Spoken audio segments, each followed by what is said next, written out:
Assalamualaikum warahmatullahi wabarakatuh. Halo semuanya teman-teman, selamat malam, selamat datang kembali di channel kesayangan kita, channel Ilo Ekstrim.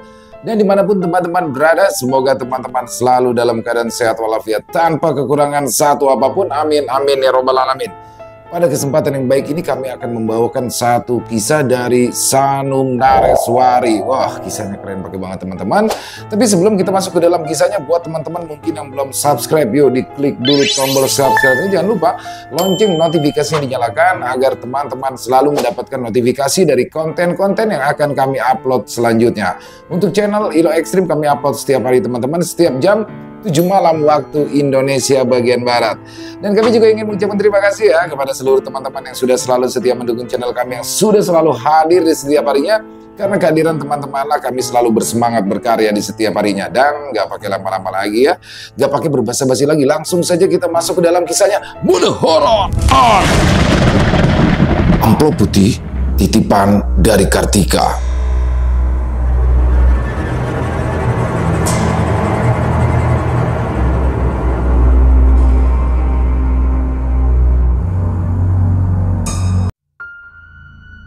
Kisah ini terjadi pada tahun 1994. Di hari pertama ajaran baru, Sarah memasuki kelas dengan langkah ceria.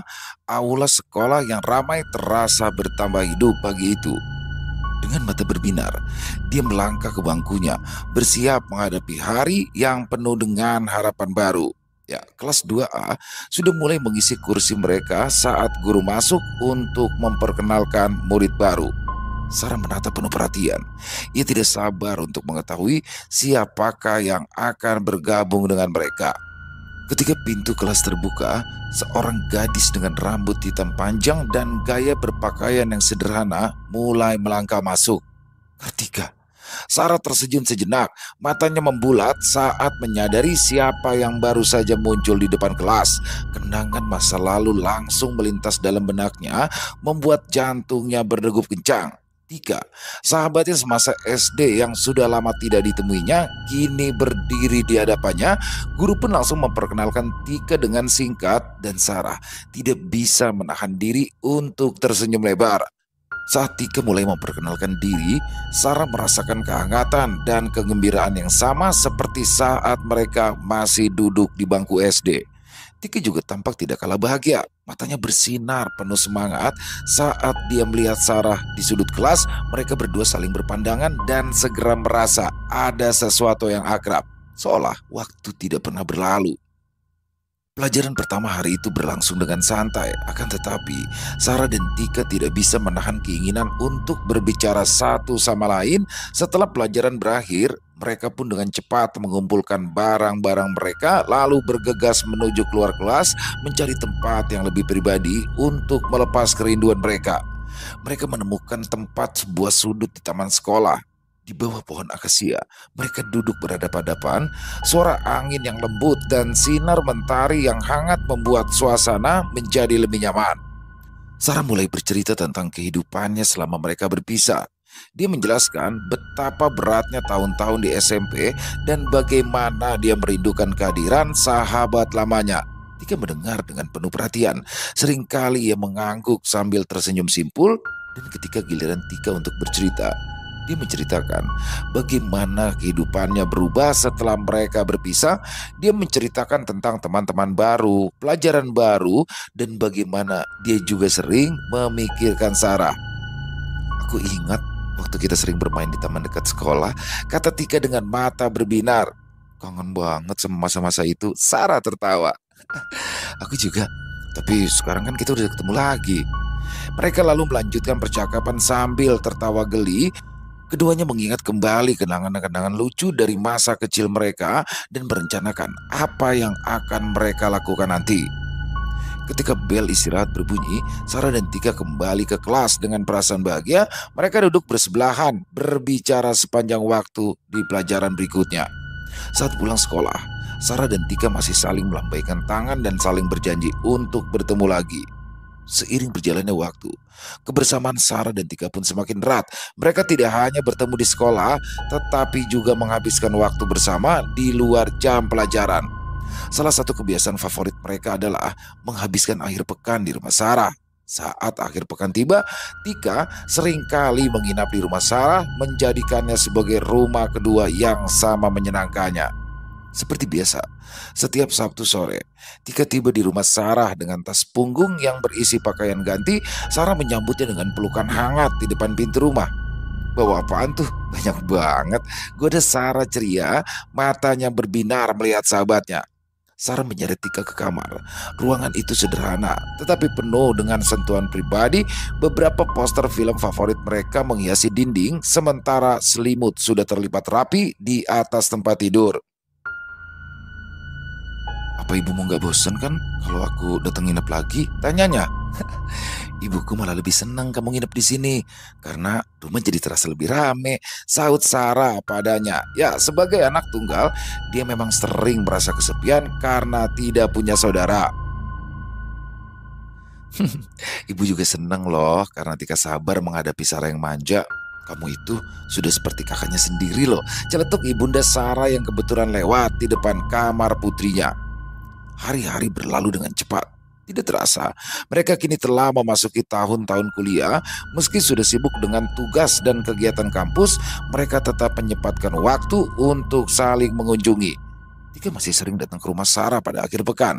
Kehadirannya selalu membuat suasana lebih ceria, persahabatan mereka pun semakin kuat, dan setiap kali mereka bersama, seolah-olah tidak ada yang berubah, hanya kebersamaan yang semakin mendalam.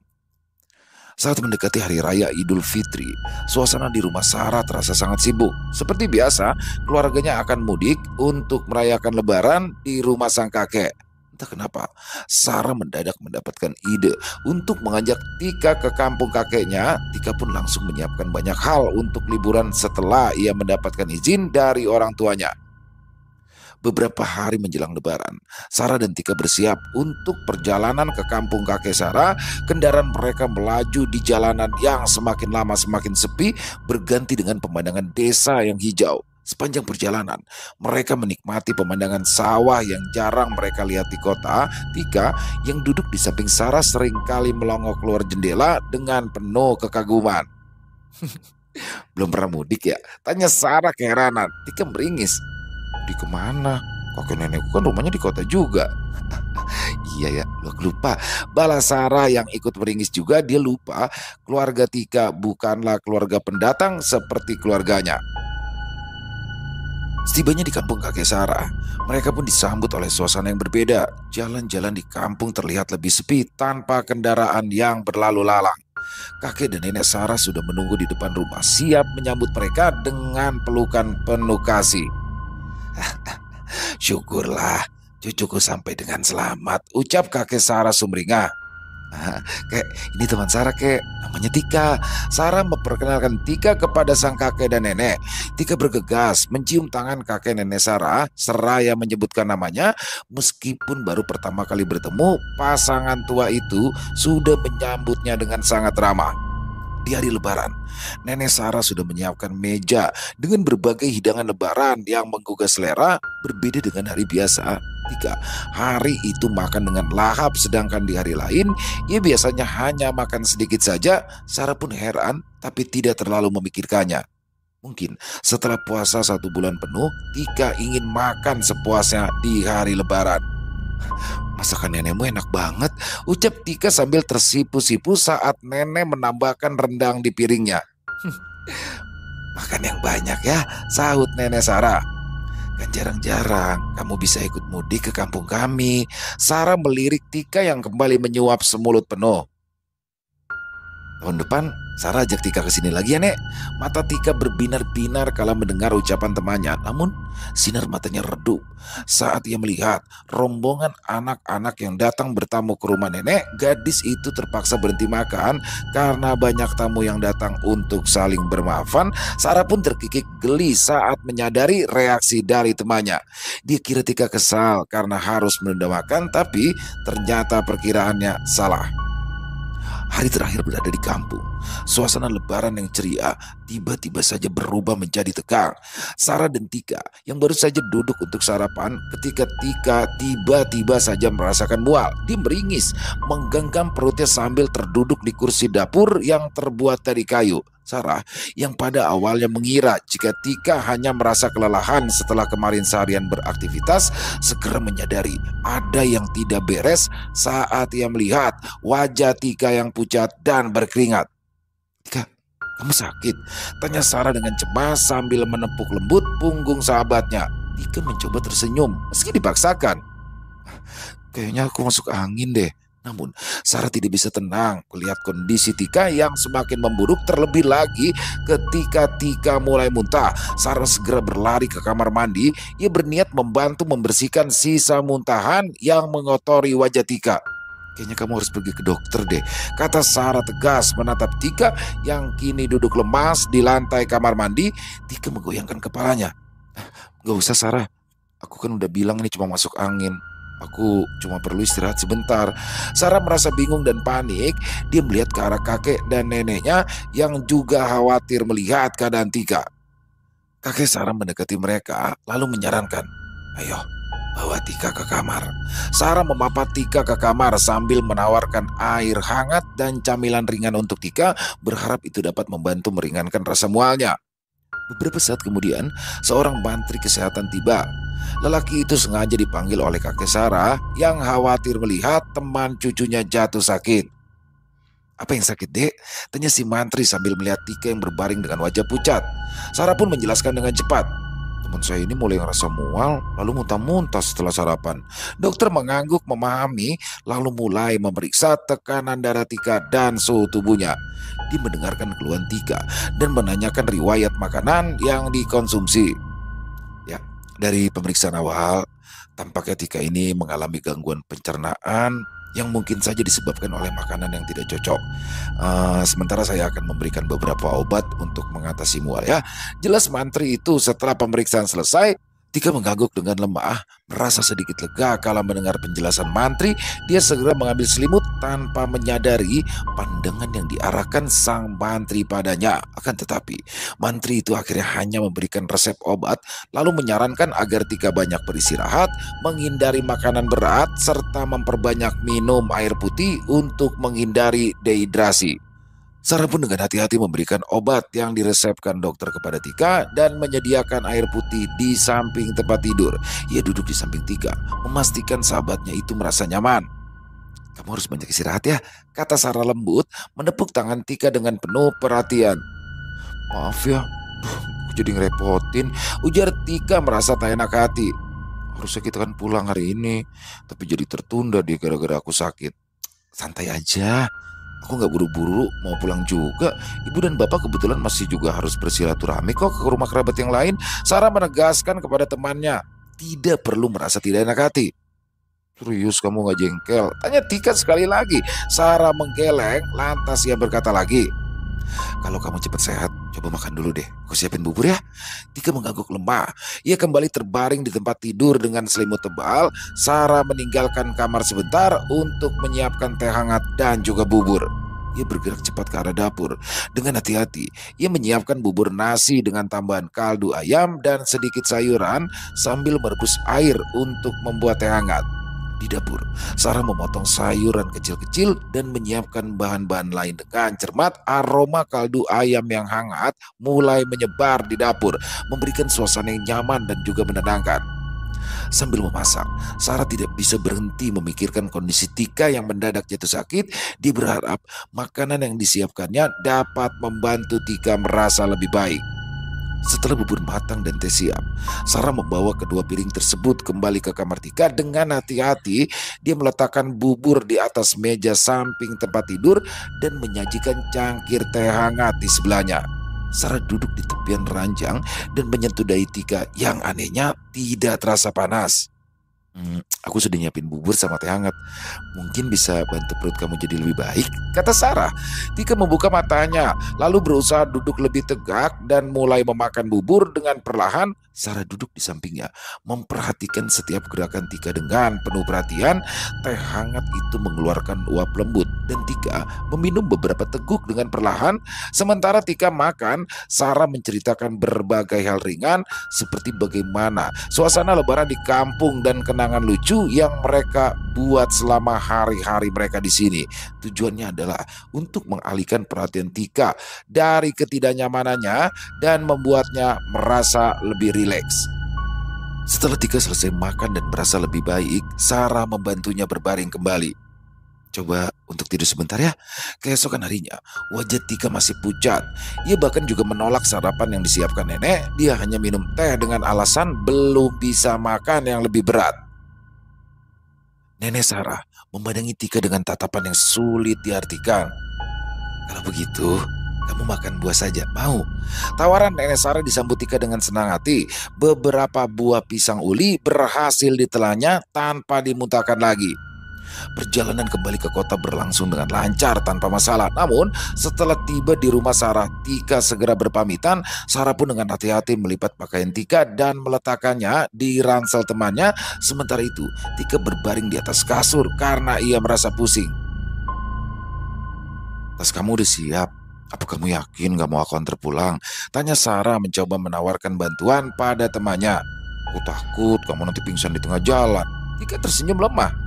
Gak usah, aku sudah minta dijemput sama Sigit. Sebentar lagi dia juga pasti datang. Sarah masih tampak khawatir. Tapi kan Sigit cuma pakai motor, Tik. Gimana kalau kamu jatuh? Ingat, kamu tuh baru sakit. Tika menggilingkan kepala, perlahan bangun sambil mengambil tas yang ada di lantai. Sigit udah bilang kalau dia akan jemput aku di sini.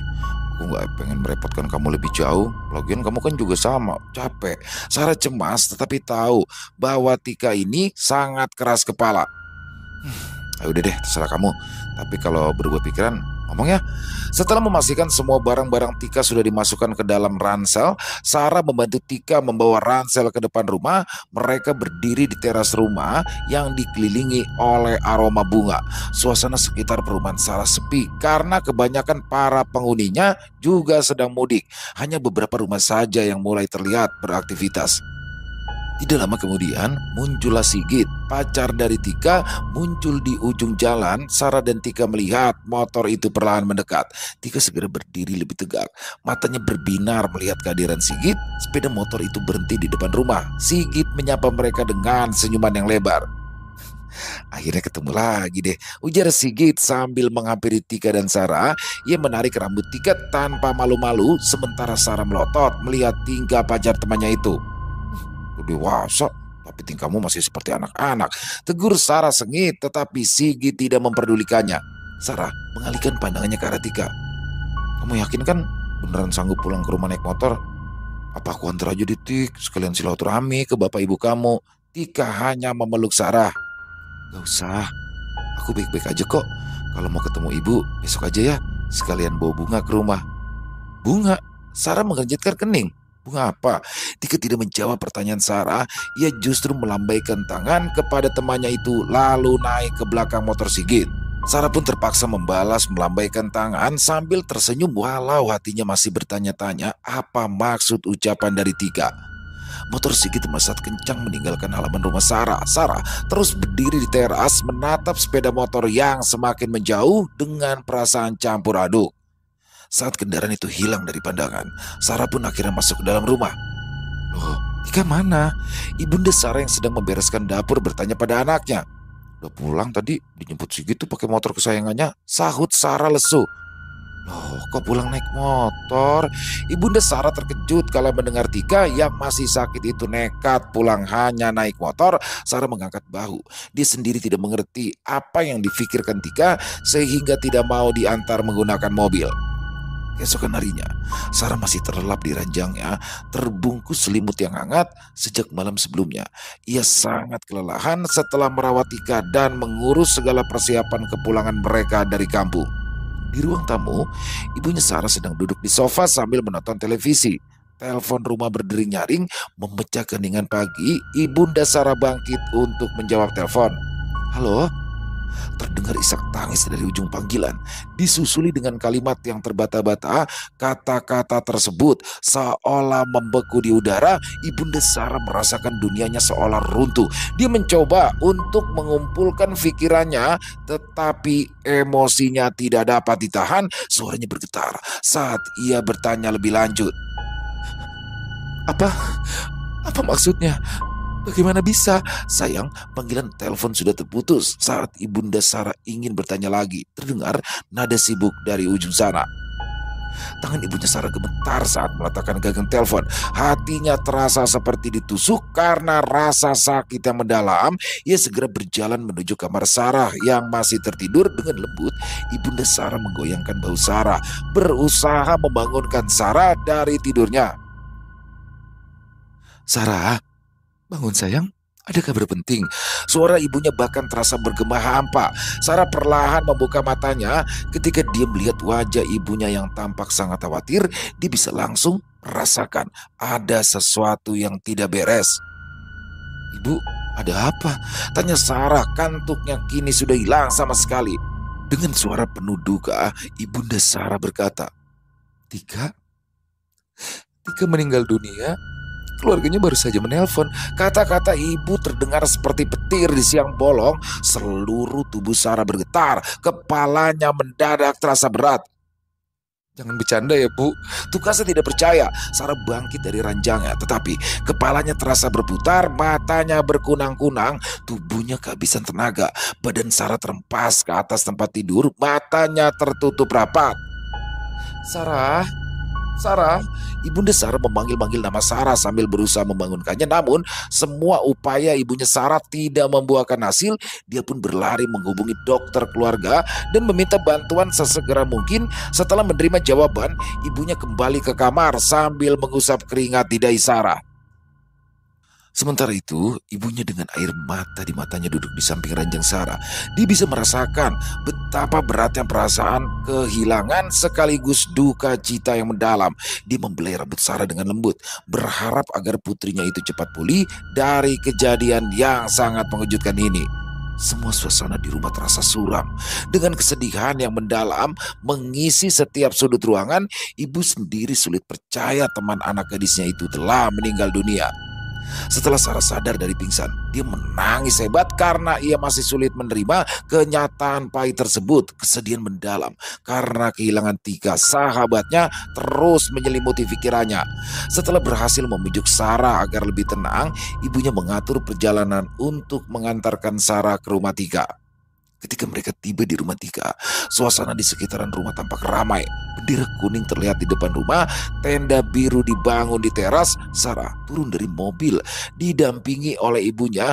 Mereka berjalan pelan menuju ke rumah Tika. Setiap langkah terasa begitu berat. Pintu rumah terbuka. Mereka disambut oleh salah satu anggota keluarga Tika yang tampak sangat sedih sekaligus kelelahan. Terima kasih ya sudah datang. Tika sudah dimakamkan tadi malam. Kami baru bisa menghubungi kalian sekarang karena kemarin sibuk dengan urusan persiapan pemakaman. Sarah merasa hatinya hancur kala mendengar berita tersebut. Dia berharap masih bisa bertemu dengan Tika untuk terakhir kalinya, tetapi temannya itu kini sudah dimakamkan. Makamnya di mana ya bu? Tanya Sarah pelan. Saya ingin jarak ke sana. Ibunda Tika segera memberitahukan di mana Tika dimakamkan. Sarah dan ibunya pun berpamitan dengan alasan ingin berziarah kubur. Saat di halaman rumah, Sarah melihat Sigit berdiri di samping motornya. Lelaki itu juga terlihat tampak sangat terpukul. Tampak jelas kesedihan di wajahnya. Sigit tampak tidak seperti biasanya. Wajahnya sangat pucat, matanya pun tampak kehilangan cahaya. Sarah menarik tangan ibunya. Mereka segera menghampiri Sigit yang masih tertunduk lesu. Kenapa Tika meninggal? Semprot Sarah langsung. Sigit mengangkat kepalanya dengan perlahan, matanya tampak kosong. Ini semua kecelakaan. Tika ditabrak truk yang ugal-ugalan. Sarah tercengang. Gak ada yang bilang dia meninggal karena kecelakaan. Aku pikir dia meninggal karena sakit. Air mata menetes dari mata Sarah. Dia tidak bisa memungkiri adanya rasa bersalah karena kemarin mengizinkan Tika pulang. Sopir truknya sudah diamankan pihak kepolisian, ujar Sigit lagi. Kamu pasti sedih banget. Aku sendiri masih belum percaya kejadian ini. Ya, mereka berdua berdiri dalam keheningan, sama-sama merasakan beratnya kehilangan yang menyelimuti mereka. Setelah beberapa saat, Sarah memutuskan untuk meninggalkan rumah Tika. Ia pun segera pergi ke pemakaman sambil membawa bunga untuk ditaburkan di atas tanah yang masih merah. Dada Sarah terasa nyeri saat ia mulai menaburkan bunga. Dia teringat obrolan terakhir mereka saat Tika memintanya besok datang sambil membawa bunga. Dan ternyata apa yang dikatakan Tika memang benar terjadi. Hari itu Sarah datang membawakan bunga untuk ditaburkan di kuburan Tika. Dia berlutut cukup lama, bahkan Sarah tidak sanggup membacakan doa sehingga hanya ibunya saja yang mengaji di sana. Bibir Sarah masih tertutup rapat, bahkan saat mereka memutuskan kembali ke rumah dengan hati berat juga pikiran yang masih diselimuti duka. Mobil mereka melaju dengan lambat, menghampiri komplek rumah yang tenang dan sebagian besar masihlah gelap. Lampu-lampu jalan di luar rumah yang kosong hanya menyala samar. Ketika mobil mendekati pagar rumah, entah kenapa Sarah merasa tubuhnya menjadi tegang. Dia menatap ke arah teras rumah yang terlihat sunyi dan hampir tidak ada aktivitas di sana. Seharusnya ayah Sarah memang belum pulang dari pekerjaannya di luar kota. Akan tetapi saat mobil berhenti di depan rumah dan lampu sorotnya mulai menyinari teras, Sarah terkejut ketika ia melihat sosok seorang wanita duduk di kursi teras. Bu, ada tamu, Bu. Wanita itu terlihat mengenakan pakaian putih yang tampak seperti gaun panjang dan longgar. Rambut hitam terurai panjang menutupi punggungnya. Cahaya lampu membuat wajahnya tampak samar dan tidak jelas. Sarah menahan nafas, matanya melekat pada sosok wanita tersebut. Ada sesuatu yang tidak wajar tentang keberadaan wanita itu. Perlahan, ia menurunkan jendela lalu mencium bau parfum yang sangat familiar bagi hidungnya. Ya, Sarah mengenali bau parfum itu. Itu adalah parfum yang sering dipakai oleh Tika. Hati Sarah berdetak kencang. Ketakutan mulai menyelimuti dirinya. Bu, Ibu, lihat deh. Sarah berbisik dengan suara gemetar menunjuk ke arah teras. Ibu kenal dia siapa enggak? Ibunya yang duduk di sampingnya ternyata tidak melihat sosok tersebut. Lihat apa, Sarah? Gak ada apa-apa di sana. Jawab ibunya bingung. Sarah melirik lagi ke arah teras untuk memastikan bahwa sosok wanita itu benar-benar ada. Wanita itu tampak duduk dengan tenang, seolah tidak memperhatikan ada mobil yang datang. Masa ibu gak lihat sih? Itu di sana ada wanita, pakaiannya putih, di teras. Parfumnya mirip dengan parfum Tika. Sarah berkata dengan nada panik. Keringat seukuran biji jagung mulai terbit di dahinya. Ibunya menatap ke arah luar jendela dengan penuh perhatian, tetapi ia tidak melihat sosok apapun seperti yang dikatakan putrinya. Sarah, gak ada siapa-siapa di luar. Mungkin itu kamu hanya ngantuk. Ayo, kita masuk ke dalam rumah lalu istirahat. Katanya mencoba menenangkan Sarah. Sarah tidak bisa mengalihkan pandangannya dari sosok tersebut. Rasa takutnya semakin kuat sehingga ia merasa cemas jika saja wanita itu mungkin adalah penjelmaan Tika yang baru meninggal dunia kemarin. Aku bisa melihatnya dengan jelas, Bu. Sarah masih bersikeras walau ibunya tidak melihat apa-apa. Begini, Bu, kalau memang ibu nggak lihat orang itu, tapi ibu pasti bisa mencium bau parfum ya kan? Ibunya pun akhirnya memutuskan untuk keluar dari mobil lebih dulu. Dia memeriksa teras dengan teliti, tetapi sosok wanita berpakaian putih yang dikatakan anaknya itu tidak terlihat di sana. Sarah, lihat, nggak ada siapa-siapa di sini. Mungkin kamu cuma salah lihat tadi, kata ibunya sambil menggelengkan kepala. Sarah keluar dari mobil, ia bisa merasakan ketegangan di seluruh tubuhnya. Dia melangkah ke teras dengan hati-hati, matanya mencari-cari keberadaan sosok yang tadi dilihatnya. Akan tetapi, sesuai yang dikatakan ibunya, teras itu nampak kosong, hanya ada kursi dan meja. Sarah tercengang, badannya merinding semua. Tanpa pikir panjang, ia bergegas masuk ke dalam rumah lebih dulu. Sang ibu menggelengkan kepala melihat tingkah Sarah, lantas menutup pintu serta memastikan semua jendela terkunci dengan rapat. Benar kan apa kata ibu? Ujar ibunya menegaskan sekali lagi. Sarah mengangguk, walau sebenarnya dia sangat yakin jika tadi benar-benar melihat ada sosok perempuan duduk di teras rumahnya. Ditambah lagi bau wangi parfum Tika yang masih tercium samar-samar di udara rumah. Kamu itu cuma kangen sama Tika. Ibunya memandang Sarah dengan iba. Bukan hanya Sarah yang masih sedih, ibunya pun juga merasakan yang sama. Yaudah, bersihin badan dulu ya sebelum tidur, tegur ibunya ketika Sarah masuk ke dalam kamar. Putrinya itu hanya mengangguk. Ya, sejak tadi dia tidak banyak berbicara, walau sang ibu beberapa kali berusaha mengajaknya mengobrol. Setelah seharian penuh bergulat dengan emosi, Sarah berusaha untuk tidur dengan mata yang masih sembab. Sulit sekali mengikhlaskan kepergian Tika dengan cara yang begitu mendadak. Kelelahan bercampur emosi yang campur aduk membuat Sarah resah. Kegelapan malam telah menyelimuti rumah, hanya diterangi oleh cahaya rembulan yang lembut menerobos melalui tirai jendela kamar. Perlahan, dia merebahkan dirinya di ranjang, mencoba mengabaikan semua kesedihan yang masih menyelimuti pikiran. Sarah menutup mata, berharap bisa tidur nyenyak tanpa gangguan. Akan tetapi saat ia mulai terlelap, timbul sebuah sensasi aneh yang membuatnya terjaga. Sarah merasa seperti ada seseorang yang sedang memeluknya dari belakang. Pelukan itu sangat akrab, mirip dengan cara Tika biasanya memeluknya saat ia menginap di dalam kamar ini. Ibu, pikir Sarah. Mungkin ibunya tidak tega melihatnya sedih sehingga memutuskan untuk tidur di kamar Sarah agar dia tak merasa sendirian. Sarah berbalik untuk melihat siapa yang sedang memeluknya, tapi yang ia temukan hanya kegelapan.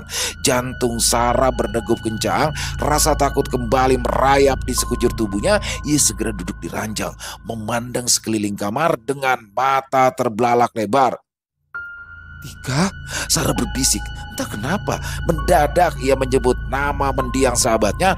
Nafas Sarah memburu semakin cepat ketika ia merasakan suhu udara di kamarnya yang semakin turun. Dia sudah tidak bisa berlama-lama lagi di tempat itu. Sarah melompat cepat dari ranjang, berlari keluar kamar sambil menarik selimut di sekitaran tubuhnya. Langkah kakinya yang terburu-buru terdengar menghentak sepanjang lorong rumah, berpacu dengan jantung yang terus berdetak kencang. Ibu, ia membuka pintu kamar kasar, tidak peduli apakah ibunya terganggu dengan tingkahnya yang serampangan. Ibunya yang sudah bersiap tidur menatap Sarah dengan terkejut. Ia duduk di tempat tidur, wajahnya nampak bingung. Kenapa teriak-teriak sih? Gak enak kan kalau kedengeran tetangga.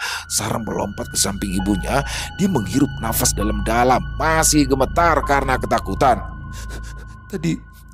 Tadi itu ada orang yang meluk-melukin aku, tapi saat aku ngeliat gak ada siapa-siapa di kamar. Aku takut, Bu.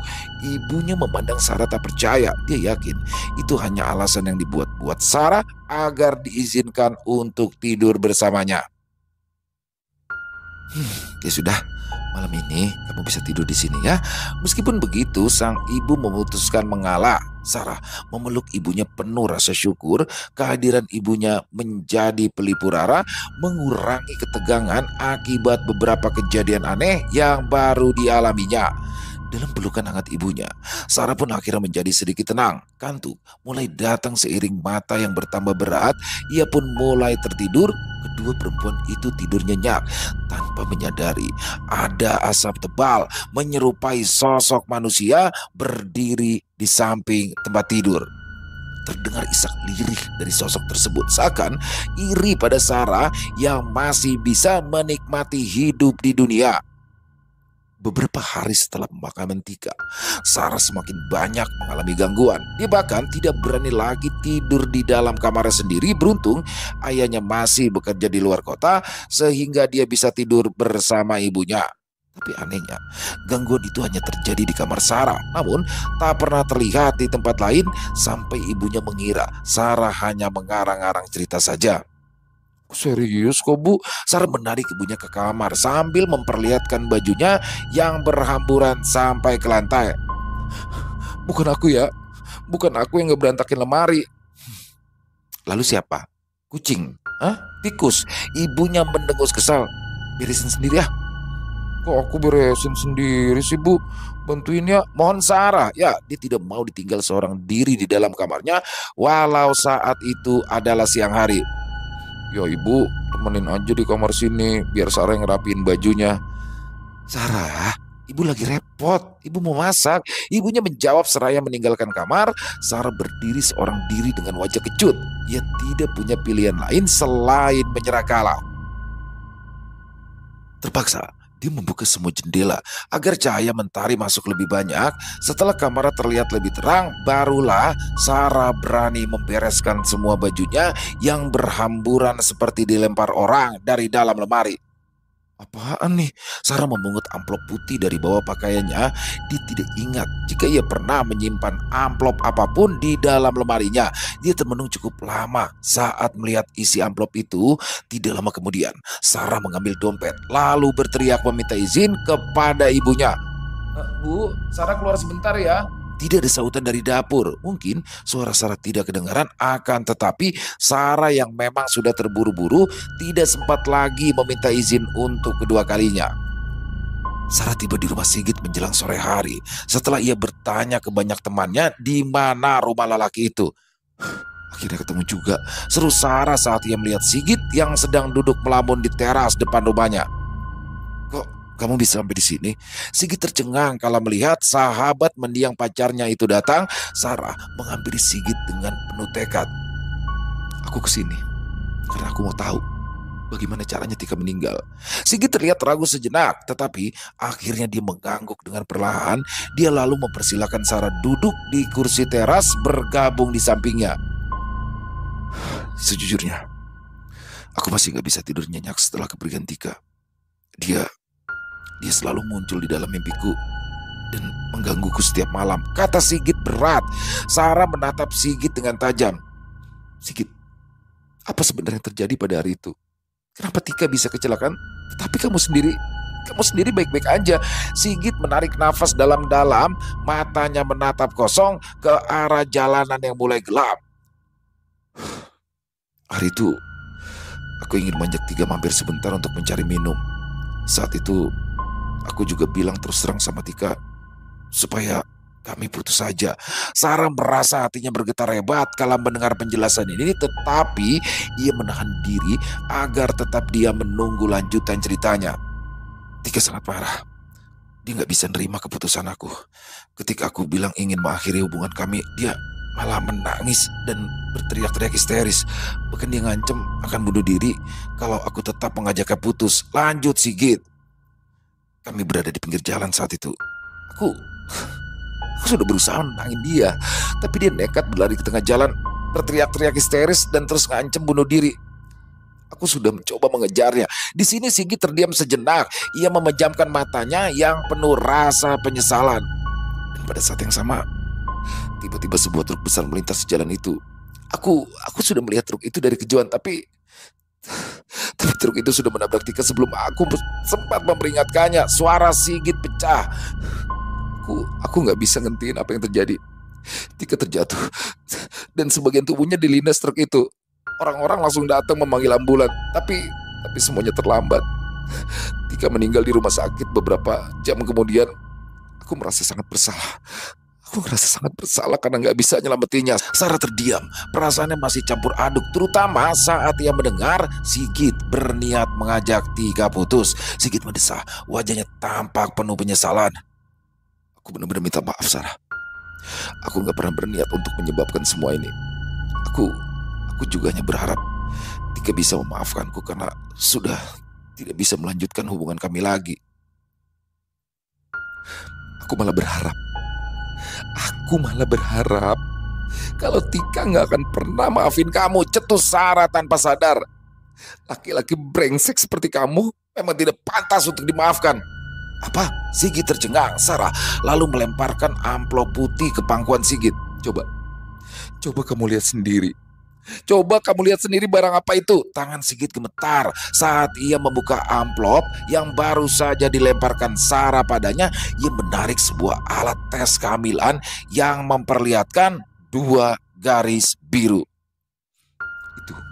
Itu punya Tika yang tertinggal di rumahku. Sarah melotot ke arah Sigit.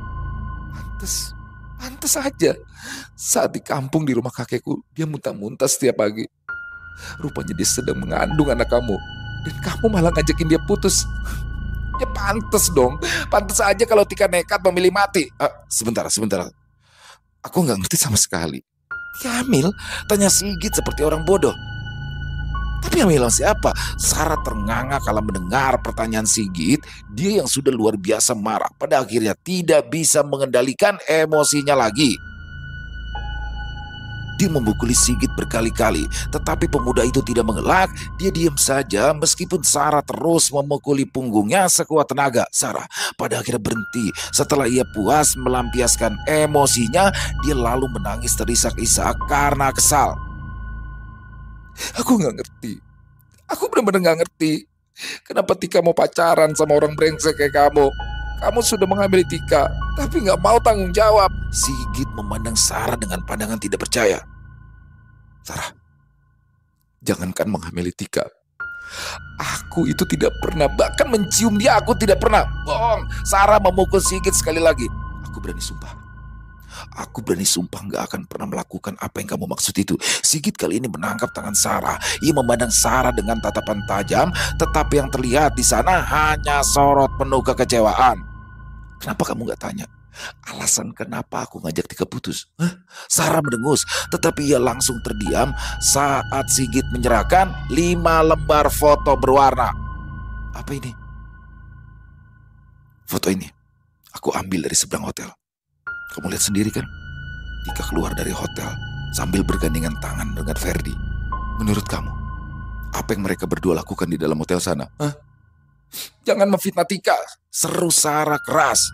Bisa-bisanya kamu menuduh Tika selingkuh dengan sahabatmu sendiri. Sarah, aku punya banyak saksi kalau selama ini Tika selingkuh dengan Ferdi. Mereka itu sudah sering keluar masuk hotel.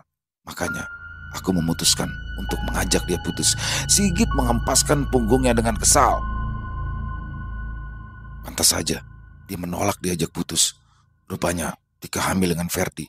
Tapi dia berharap akulah yang bertanggung jawab atas kehamilannya itu. Mereka berdua benar-benar busuk. Mustahil, bisik Sarah yang masih tak percaya. Aku mau ketemu Ferdi. Gak bisa. Kenapa gak bisa? Tuntut Sarah merasa tidak terima. Ferdi sudah meninggal dunia kemarin. Dia genduk diri di kamar kosnya. Sarah menatap nanar ke arah Sigit. Kenapa? Gak percaya? Mau aku antarkan ke kuburannya. Tantang Sigit yang masih kesal. Dia jengkel karena semasa hidupnya Tika sudah mengkhianati hubungan mereka. Bahkan setelah meninggal dunia pun sosok Tika masih saja mengganggu dirinya. Sarah hanya bisa terdiam. Ia seolah tak percaya dengan apa yang barusan ia dengar. Tika sahabatnya. Selesai. Wow, luar biasa kisah dari Sanum Nareswari. Oh, plot twist ya. Jadi di endingnya ini gak nyangka banget, tapi saya suka ya dengan, maksudnya saya suka dengan persahabatan seperti Kartika dan Sarah ya. Terlepas dari segala masalah ya, terlepas dari masalah pribadi yang dihadapi Tika, tapi saya suka nih dengan model-model persahabatan seperti ini dari SD loh, dari SD, SMP-nya kepisah, tapi SMA gabung lagi sampai kuliah. Dan sampai ajal menjemput Tika. Di balik kebaikan Tika, keluguan Tika di depan Sarah, ternyata Kartika atau Tika ini memiliki masalah dalam hubungan asmara dia ya. Bagaimana yang diketahui oleh Sarah bahwa pacarnya Tika adalah Sigit. Dan ternyata kecelakaan itu bukan kecelakaan murni kesalahan Sigit ya. Juga memang aneh sih, awalnya mau sempatnya salah bagaimana ya. Karena Tikanya kecelakaan, tapi Sigitnya nggak apa-apa nih. Jadi ini agak aneh, agak unik. Tapi ternyata setelah Sigit memberikan penjelasan pada saat itu Tika yang memang sengaja pergi ke tengah jalan lalu ditabrak oleh truk. Dan itu didasari dari Sigit yang memutuskan hubungan. Dan ternyata di sana Tika telah berselingkuh ya. Jadi Ferdi ini adalah sahabat dari Sigit sendiri. Dan Sigit secara diam-diam mengamati, bahkan untuk membuktikannya dia mengambil gambar ya, memfoto ya. Saat itu masih belum ada handphone ya, tahun 94, pakai kamera di foto. Jadi tidak akan ada orang yang bisa menyalahkan dia. Dan yang ininya lagi, Ferdi akhirnya mengakhiri hidupnya sendiri. Jadi ya udah nggak bisa lagi diambil keterangan. Tapi di sini mungkin ya saya mencoba menelusuri ya, dalam artian Kalau orang baik seperti Sarah dan Sigit, anggaplah Sigit dan Sarah ini orang baik ya, itu masih didatangi ya, mendapatkan teror dari Tika, apalagi Ferdi. Mungkin dasarnya Ferdi mengakhiri hidupnya karena kemungkinan dia mendapatkan teror yang jauh lebih mengerikan daripada yang sudah dialami oleh Sigit maupun Sarah. Jadi overall kisahnya luar biasa sekali, banyak sekali hikmah yang bisa kita ambil dalam kisah barusan, dan mari kita buang yang buruk-buruknya saja. Terima kasih kepada Sanum Nareswari atas kisah luar biasanya, dan semoga teman-teman para pecinta penikmat horor misteri terhibur ya dengan kisah barusan. Buat yang punya komentar, yang punya pendapat lain, silahkan bisa menuliskannya di dalam kolom komentar, ataupun hanya sekedar saling menyapa, silahkan. Insya Allah kami akan membalasnya satu persatu. Dan buat teman-teman yang suka dengan videonya, dengan kisahnya, bisa diklik tombol like, tombol jempolnya. Sekali lagi buat yang belum subscribe, yuk teman-teman diklik dong tombol subscribe, jangan lupa lonceng notifikasinya dinyalakan agar teman-teman selalu mendapatkan notifikasi dari konten-konten yang akan kami upload di setiap harinya. Untuk channel Ilo Ekstrim kami upload setiap malam teman-teman ya, setiap jam 7 malam waktu Indonesia bagian barat. Oh ya, buat teman-teman mungkin yang punya kisah horor misteri yang apabila mungkin berkenan ya dibawakan di dalam channel kami yang diangkat dari kisah nyata berdasarkan pengalaman pribadi, silakan bisa mengirimkannya ke nomor telepon yang ada di bawah sini, dan bebas ya, dalam bentuk tulisan boleh, dalam bentuk rekaman suara boleh, pokoknya senyamannya teman-teman aja. Buat teman-teman yang sudah mengirimkan kisah, kami ucapkan terima kasih. Yang sudah mengirimkan kisah tapi belum sempat dibawakan, harap bersabar ya karena harus melalui proses penggarapan terlebih dahulu. Di akhir kata, saya Ila mengucapkan permohonan maaf apabila mungkin dalam pembawaan kisahnya ada kata-kata saya yang salah ataupun ada kata-kata saya yang kurang berkenan. Saya mohon dibukakan pintu maaf yang seluas-luasnya. Dan sampai berjumpa lagi di konten-konten kami selanjutnya yang pasti tidak kalah ngerinya, yang pasti tidak kalah seram, yang masih bersama saya Ilo di channel Ilo Ekstrim. Salam sehat, sukses selalu untuk kita semua. Wassalamualaikum warahmatullahi wabarakatuh.